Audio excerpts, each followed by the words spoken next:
Everyone, मैं हूँ अर्चना और एक बार फिर से आप सभी का स्वागत है मेरे यूट्यूब चैनल पे। तो उज्जैन के लास्ट वीडियो में आपने देखा होगा कि कैसे आप भी उज्जैन में महाकालेश्वर ज्योतिर्लिंग के दर्शन कर सकते हैं। लेकिन उज्जैन में महाकालेश्वर ज्योतिर्लिंग के अलावा और भी बहुत सारी जगह हैं जिन्हें अगर आप चाहें तो उज्जैन सिटी टूर कर सकते हैं। तो फिलहाल मैं अभी निकल चुकी हूँ उज्जैन सिटी टूर के लिए, और उज्जैन सिटी टूर को अगर आप सबसे सस्ते में करना चाहते हैं तो उसके लिए ऑप्शन होता है आप बस की टिकट ले लो। आप मेरे पीछे ये बस देख सकते हैं, बस का नाम है उज्जैन दर्शन और ये आपको पूरे सिटी की टूर करवाते हैं वो भी। चलिए इस बस की थोड़ी सी डिटेल्स मैं आपको दे देती हूँ, इसके बाद जहाँ जहाँ जाएंगे वो मैं आपको जरूर वीडियो में दिखाते जाऊँगी। ये रही वो बस जो भी सिटी टूर को ले जाएगी, और यहाँ पे जो इनके फ़ोन नंबर है, उज्जैन दर्शन बुकिंग स्थल महाकालेश्वर धर्मशाला के सामने बुकिंग होती है। फ़ोन नंबर यहाँ पे मेंशन किया हुआ है और किराया देखो 100 रुपीज़ पर पर्सन। और अभी यहाँ से हमने टिकट ले ली है और मुश्किल से 3 से 4 घंटे लगते हैं। 3 से 4 घंटे में आपको पूरे उज्जैन के दर्शन करवाए जाते हैं इसी बस से। उज्जैन दर्शन को जो ये बस जाती है, ये आपको महाकालेश्वर मंदिर के निकलते ही आपको ये बस मिलेगी। लेकिन इसमें थोड़ा सा ध्यान देने की बात ये है कि क्योंकि ये जो बस है वो काफ़ी सस्ते रेट में पूरे उज्जैन के दर्शन कराती है, तो इसमें भीड़ काफ़ी रहती है।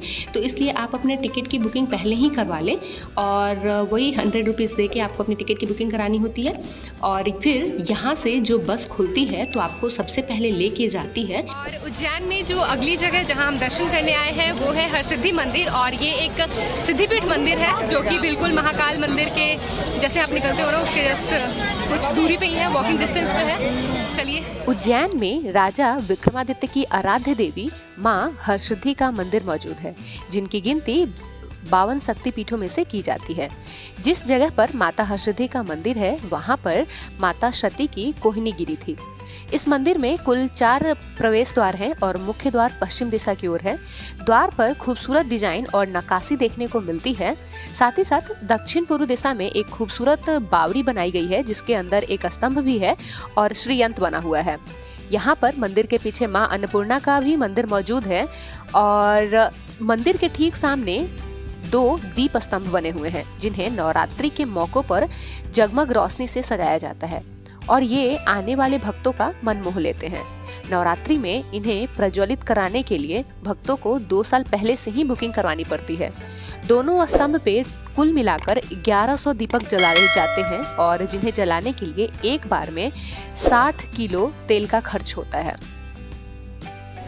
जो अगली मंदिर के दर्शन करने हम लोग आए हैं वो है श्री काल भैरव का मंदिर, और ऐसा कहा जाता है कि उज्जैन में जो महाकालेश्वर मंदिर है उनके दर्शन तब तक कंप्लीट नहीं माने जाते हैं जब तक आप काल भैरव के दर्शन नहीं करते हैं। तो फिलहाल मैं आ चुकी हूँ काल भैरव के दर्शन करने और यहाँ पे ऑलरेडी काफ़ी भीड़ है। जैसे कि महाकाल मंदिर में भीड़ रहती है, यहाँ भी बहुत भीड़ रहती है। देखते हैं कितने देर में हमारी जो दर्शन है वो पूरी हो पाती है। आज की एग्जिट का रास्ता है, यहाँ से आप बाहर निकलोगे बट अंदर जाने के लिए इधर से जाना है। तो अभी हम लोग उधर की साइड जा रहे हैं। भीड़ आप देख सकते हो, भीड़ की कोई कमी नहीं है। यहाँ का जूता स्टैंड है तो आप अपने चप्पल जूता यहीं पे उतार दें, उसके बाद मंदिर में जाएं। बहुत भीड़ हो रखी है यहाँ पे भी, और बस भीड़ में तो आपको चलने की जरूरत होती नहीं है, धक्के खाते हुए आप बढ़ते रहते हो। और यहाँ काफ़ी सारी दुकानें हैं जहाँ से आप प्रसाद ले सकते हैं और प्रसाद की जो प्राइस है वो है 50 रुपीज़।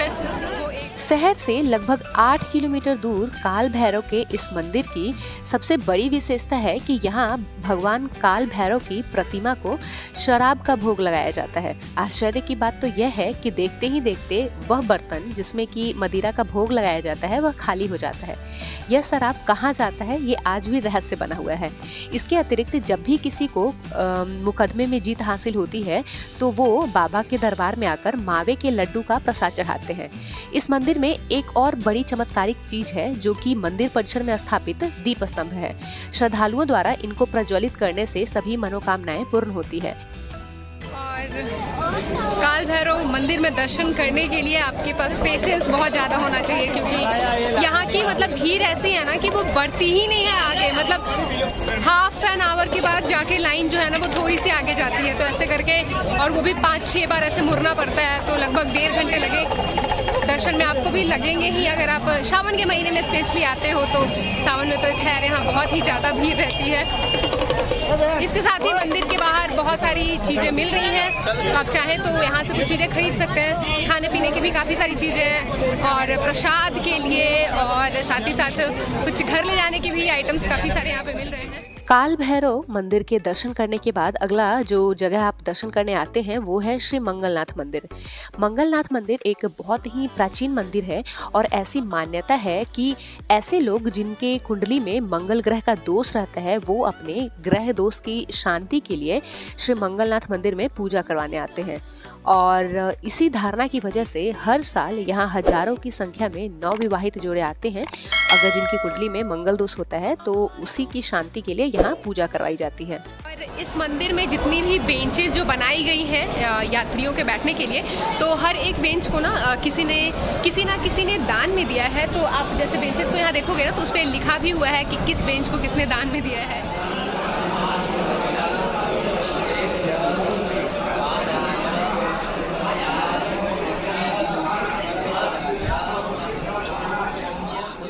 मंगलनाथ जो मंदिर है उसके जस्ट पीछे सिप्रा नदी बहती है, तो मंदिर से आपको नदी का भी व्यू काफ़ी अच्छा दिखाई देता है। तो इस मंदिर के दर्शन करने के बाद अगली जगह जहां हम जा रहे हैं दर्शन करने को वो है संदीपनी आश्रम, जहां पे भगवान श्री कृष्ण ने अपनी शिक्षा ग्रहण की थी। जब आप उज्जैन की सैर करने निकलोगे तो आपको पूरे उज्जैन में बहुत सारे मंदिर दिखेंगे, लेकिन फ़िलहाल मैं जिस बस से अभी यात्रा कर रही हूँ उन्होंने ऐसा कहा है कि वो 10 जगहों पे हमें लेके जाएंगे, मतलब 10 अलग अलग स्थान पे। तो और ये है श्री कृष्ण भगवान की विद्यास्थली। तो चलिए जरा देखते हैं कौन सी वो जगह है जहाँ पे भगवान श्री कृष्ण भी पढ़ाई किया करते थे।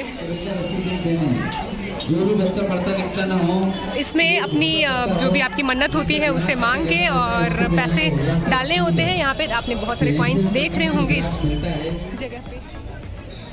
श्री कृष्ण द्वारा सीखी गई 14 विद्याएं। चलिए 14 विद्याओं का कला दर्ग संदीपनी आश्रम।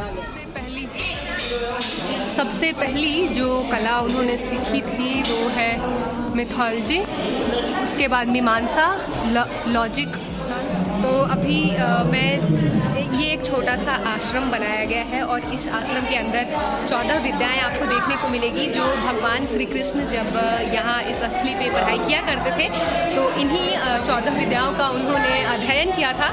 तो ये पूरा जो वॉल है बहुत ही कलरफुल सा वॉल बनाया हुआ है, चारों तरफ आप देख सकते हैं। और यहाँ हर एक जगह पे नाम भी लिखा हुआ है कि कौन सी विद्याएँ थी जो भगवान श्री कृष्ण ने यहाँ से ग्रहण की थी। और ये वो कुंड है जो भगवान श्री कृष्ण के द्वारा प्रकट हुई थी, गोमती कुंड इनका नाम है। यहाँ पे आपको गैलरी ऑफ 64 आर्ट फॉर्म्स देखने को मिलेंगे।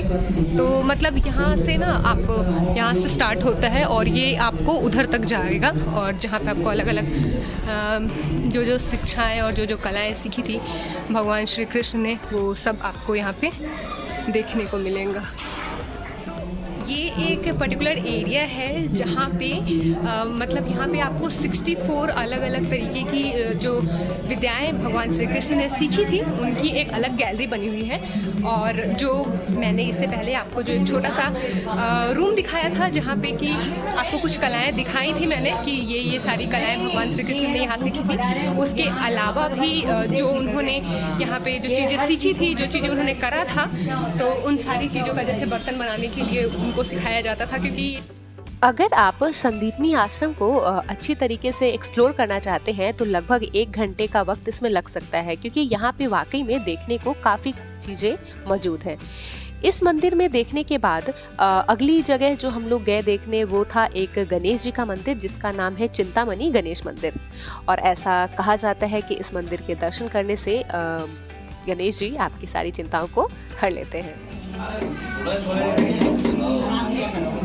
और यहाँ पे जो गणेश जी का मंदिर है उनका जो कॉरिडोर है और यू कैन से कि जो प्रांगण है वो काफ़ी बड़ा है और यहाँ पे काफ़ी सारी प्रसाद की भी दुकानें हैं। तो यहाँ से चाहे तो आप लड्डू ले सकते हैं, नारियल ले सकते हैं और अंदर मंदिर में जाके गणेश जी की पूजा कर सकते हैं। और अगर आप उज्जैन आते हैं, उज्जैन के दर्शन करने आ रहे हैं तो यहाँ का जो सबसे फेमस होता है वो है ये पोहा। तो पोहा लेना ना भूलें। और पोहा आपको मंदिर के बाहर भी मिलेगा और इनफैक्ट जितने भी जगह आप घूमने जाओगे ना सब जगह आपको पोहा मिलेगा। और इसकी जो प्राइस है वो है 15 रुपीज़ पर प्लेट। और अगर इसके साथ आप जलेबी लेते हो तो 20 रुपीज़ पर प्लेट। और अगली जगह जहाँ मैं अभी आई हूँ वो है श्री शनि शक्तिपीठ। तो ये भगवान शनि का मंदिर है और यहाँ पे आपको जो पुजारी मौजूद होते हैं उनके द्वारा आपको कहा जाता है कि आप यहाँ पे भगवान शनि को तेल अर्पित करें। और ये जो तेल होता है वो काली तिल का तेल होता है या फिर सरसों का भी तेल होता है। और यहाँ पे आप मंत्र हवन ये सब भी करवा सकते हैं अपने शनि ग्रह की शांति के लिए। शनि देव के मंदिर से निकलने के बाद अगला जो आपका मंदिर होगा वो है सिद्धिवट मंदिर। ये भगवान शिव जी का एक मंदिर है और इस मंदिर के जस्ट पीछे सिप्रा नदी बहती है, तो आप चाहें तो वहाँ थोड़ी देर के लिए विश्राम भी कर सकते हैं क्योंकि वहाँ से जो व्यू होता है वो बहुत ही सुंदर दिखाई देता है। जो अगली जगह जहाँ मैं आई हूँ उसका नाम है मित्र वृंदा धाम और यहाँ पे भगवान श्री कृष्ण ने शादी रचाई थी। तो इस जगह का नाम है श्री मित्र वृंदा। और मित्र वृंदा जो रानी थी वो उज्जैन की रानी थी और इनका विवाह श्री कृष्ण के साथ हुआ था। और अकॉर्डिंग टू यहाँ हिस्ट्री में जो यहाँ पे जो चीज़ें लिखी हुई हैं परिचय इस मंदिर के बारे में, उसके अनुसार जो मित्र वृंदा थी वो श्री कृष्ण की 5वीं पटरानी कहलाई थी। वैसे श्री कृष्ण के बहुत सारी रानियाँ थी, उसमें से जो 5वीं पटरानी थी उन्हीं का नाम है मित्र वृंदा और उन्हीं का मंदिर बना हुआ है यहाँ पे। चलिए मंदिर के भी दर्शन करते हैं। भगवान श्री कृष्ण और मित्र वृंदा। जो हमारी गाड़ी है वो खाने के लिए रुकी है और ये है सांवरिया रेस्टोरेंट। शायद हमारे जो बस वाले हैं इनका टाई अप है, तो चलिए चल के देखते हैं क्या क्या खाने के लिए। वैसे तो बहुत भीड़ हो रखी है यहाँ पे ऑलरेडी, काफ़ी यहाँ पे आप भीड़ देख सकते हो। और यहाँ पे जो चार्जेस हैं अगर आप थाली करते हो तो दैट इज़ ऑफ 150 एंड हाँ, तो खाना खाने के बाद जो हमारा नेक्स्ट डेस्टिनेशन है वो है स्थिर मन गणेश मंदिर। और बिल्कुल जो हमारा ये होटल है उसके जस्ट सामने ही है यहाँ पे स्थिर मन गणेश मंदिर। चलिए चलते हैं गणेश मंदिर में गणेश जी के दर्शन करने। इस मंदिर में जो गणपति जी विराजमान हैं उनके बारे में कहा जाता है कि वे न तो दुर्वा से और न ही मोदक और लड्डू से प्रसन्न होते हैं, उनको गुड़ की एक डली से प्रसन्न किया जाता है और गुड़ को नारियल के साथ अर्पित करने से गणपति प्रसन्न होते हैं। जो गणेश जी का मंदिर था उस मंदिर के जस्ट सामने ही है गढ़ काली का मंदिर। तो आप जब गणेश जी के मंदिर के दर्शन करने आए तो गढ़ काली मंदिर के भी दर्शन कर लें। तांत्रिकों की देवी काली के इस चमत्कारिक मंदिर की प्राचीनता के विषय में तो कोई नहीं जानता, लेकिन माना जाता है कि इसकी स्थापना महाभारत काल में हुई थी। लेकिन इस मंदिर में जो मूर्ति लगी हुई हैं वो सतयुग के काल की हैं। बाद में इस प्राचीन मंदिर का पूरी तरीके से जीर्णोद्धार सम्राट हर्षवर्धन द्वारा करवा दिया गया था।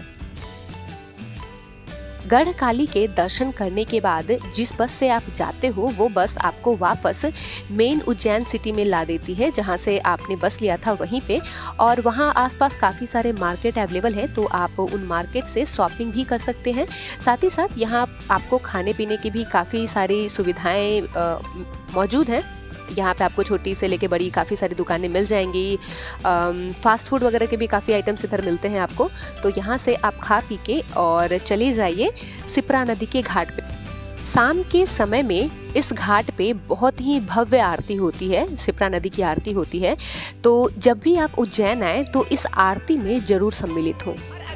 और अगर आप भी कभी उज्जैन की यात्रा पे आए हैं, उज्जैन के दर्शन आपने भी करे हैं, तो कमेंट सेक्शन में आप मुझे बता सकते हैं कि जिन प्लेसेस को मैंने दिखाया है उसके अलावा और कौन सी प्लेसेस हैं जिसे उज्जैन में आने के बाद दर्शन करने चाहिए। क्योंकि मैंने तो 10 प्लेसेस के दर्शन करे, वो मैंने आपको डिटेल्स में बताए हैं। इसके अलावा भी बहुत सारी जगह थी जो मतलब मैं जब रास्ते में आ रही थी ना तो मुझे बहुत सारी जगह मिली थी, हालांकि मैं उन जगहों को कवर नहीं कर पाई। तो आप ज़रूर कमेंट सेक्शन में मुझे बताइएगा कि और कौन सी ऐसी जगह हैं जो अगर कोई और आना चाहे तो उन जगहों के भी दर्शन करने चाहिए। तो कुछ इस तरीके से मैंने अपनी जो उज्जैन यात्रा है वो कंप्लीट करी है और मुझे उम्मीद है कि वीडियो में मैंने जो भी इन्फॉर्मेशन दी है वो आपके लिए हेल्पफुल साबित हुई होंगी। तो अगर आपको मेरी वीडियोस अच्छी लगी, मैंने जो इन्फॉर्मेशन शेयर किया वो अच्छी लगी, तो please do like my video, subscribe my channel and channel subscribe करने के साथ ही साथ बेल आइकन को भी प्रेस कर दीजिए ताकि इसी तरीके की और भी जो वीडियोस मेरे चैनल पे आए उनकी नोटिफिकेशन आपको मिलती रहे। So thank you so much for watching.